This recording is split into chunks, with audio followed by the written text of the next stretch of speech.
দাঙ্গার পরিবেশ তৈরি করা হচ্ছে, দাঙ্গাবাজদের সঙ্গে সহযোগিতা, এর প্রতিবাদে আমরা শান্তি মিছিল আমরা ওখানে করতে গেছি। সর্বদলীয় 10-12 দিন হয়ে গেছে, অবস্থা এখন নিয়ন্ত্রণে, কিন্তু মানুষের মধ্যে যে ভুল বুঝাবুঝি, বিভেদ এবং অবিশ্বাস আছে সেটা দূর করতে হবে। এই তৃণমূল আর বিজেপি যে দাঙ্গার ছক করে চলেছে, এদের বাজার করছে, রাজনীতির বাজার এরা করছে, তার মাঝখানে আমরা সবাইকে সচেতন করতে গেছিলাম যে আপনারা বাংলায় কোনো সাম্প্রদায়িক হিংসাকে জায়গা দেবেন না, নিজেদের মধ্যে সম্পর্ক নষ্ট করবেন না। এখানে কিছু লোক ষড়যন্ত্র করছে, এখানে শাসক দল ষড়যন্ত্রে লিপ্ত রয়েছে, আমরা পরিষ্কার বলছি, শাসক দল ষড়যন্ত্রে লিপ্ত, নাহলে এই বাংলায় এত দাঙ্গা তো হতো না। এখন প্রতি মাসে দাঙ্গা কি করে হয়? আমরা দেখলাম মহেশতলা কাণ্ড, যেখানে গ্রেপ্তার হচ্ছে বেশিরভাগ ক্ষেত্রে মুসলিমরা, এবং কালকে আপনারা গিয়েছিলেন শান্তি মিছিল করতে এবং আপনাদেরকেও গ্রেপ্তার করা হয়, কি বলবেন বিষয়টাকে নিয়ে? খুব দুর্ভাগ্যজনক, যেখানে দাঙ্গাবাজরা এই পশ্চিমবাংলায় অবাধ সুযোগ পাচ্ছে দাঙ্গা লাগানোর, হিংসা কথা বলার জন্য, ঘৃণা চালানো, যেখানে ইচ্ছা যা ইচ্ছা করা।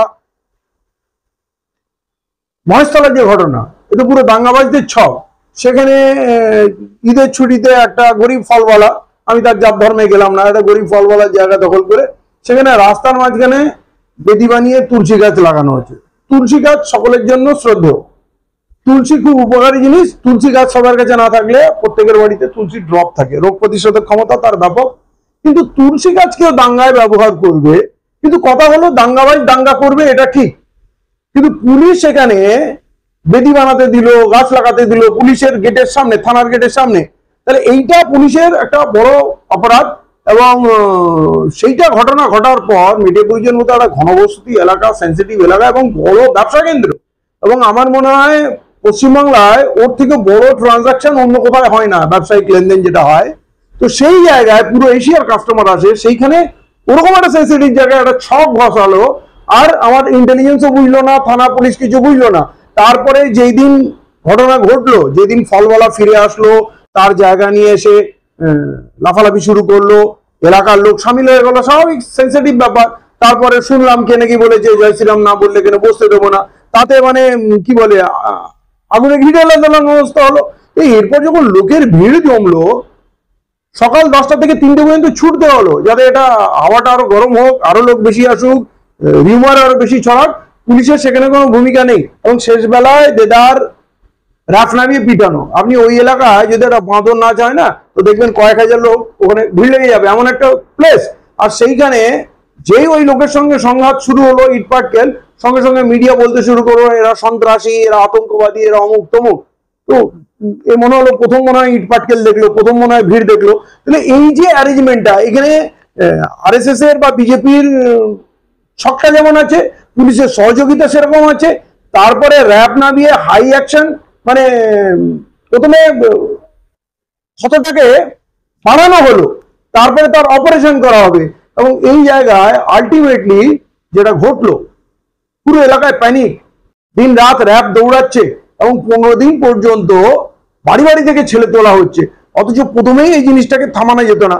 আরে ভুল এক জায়গা হতে পারে, আমরা গত কয়েক বছর থেকে সেই ভাটপাড়া, কাকিনাড়া, তেলনিপাড়া, পাঁচলা, ডোমজুর, ধুলোগড়, এদিকে শ্যামপুর, ওদিকে গার্ডেন রিচ, আপনার এদিকে বেলডাঙ্গা, ওদিকে ধুলিয়ান, মানে বললে শেষ হবে না, এই জিনিস চলছে। তাহলে একটা সরকার কি করে দাঙ্গা আটকাতে পারছে না? দাঙ্গা প্রতিবাদ তারা সফল হচ্ছে, এবং যখন ধরা পড়ছে প্রত্যেকটা কেসে আমি চ্যালেঞ্জ করে বলতে পারি 90% অ্যারেস্টের তালিকায় আপনি মুসলিম পাবেন। এতে যেন দেখানো হচ্ছে যে মুসলমানরা বড় দাঙ্গাবাজ, কিন্তু বাড়ি থেকে বাড়ি ফিরত লোক রাস্তায় আসছে, নিরীহ লোক, তাদের তুলে নেওয়া হচ্ছে ইনভেস্টিগেশনের নামে।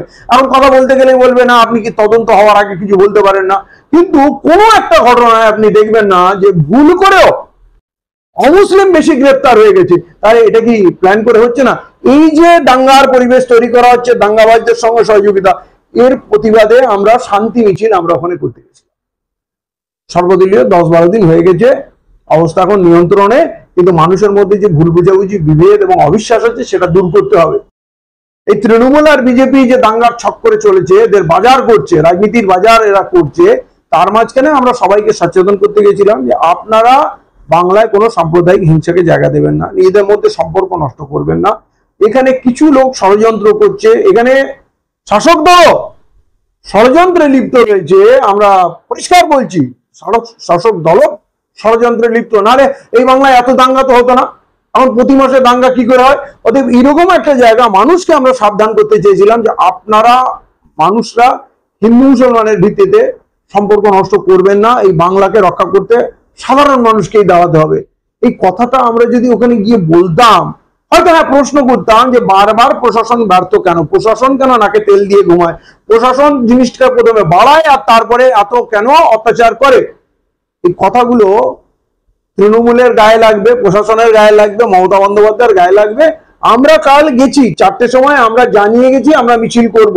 ওরা প্রথমে বললো যে মিছিল আমরা করতে দেবো না। প্রথম কথা ভাবুন, একটা গণতান্ত্রিক রাষ্ট্রে, একটা ডেমোক্রেটিক ফোর্স যাদের কোনো দাঙ্গার ইতিহাস নেই, তারা বলছে আমরা শান্তি মিছিল করবো বলে। এখানে শান্তি মিছিল হবে না, করতে তো হবে না, নাহলে নাকি প্রবলেম হয়ে যাবে। তো শুভেন্দু গেলে, সুকুমার গেলে প্রবলেম হবে না, তাদের লোক লাথি মেরে জুতো মেরে তাড়াচ্ছে, তারা সেখানে যাবে। কিন্তু আমাদের বিরুদ্ধে কোনো মানুষ নেই, কিন্তু মানুষ আমাদের বিশ্বাস করে। আমরা যাব, আমাদের কথা বলতে দেবে না। ওই রেল লাইনের মোড়ে আমরা শুধু পা রেখেছি, ঢুকেছি, সঙ্গে সঙ্গে টেনে হিঁড়ে আমাদের পুলিশের গাড়িতে বসিয়ে লালবাজারে তুলে নিয়ে আসলো, রাজাবাগান থানার ওটা এলাকা, এবং আরো 2 গাড়ির লোককে বিভিন্ন জায়গায় তুলে নিয়ে গেছিল। প্রায় 40 জনের মতো মানুষকে গ্রেপ্তার করেছিল। এই যে তৎপরতা, পা ফেলতে দেবো না।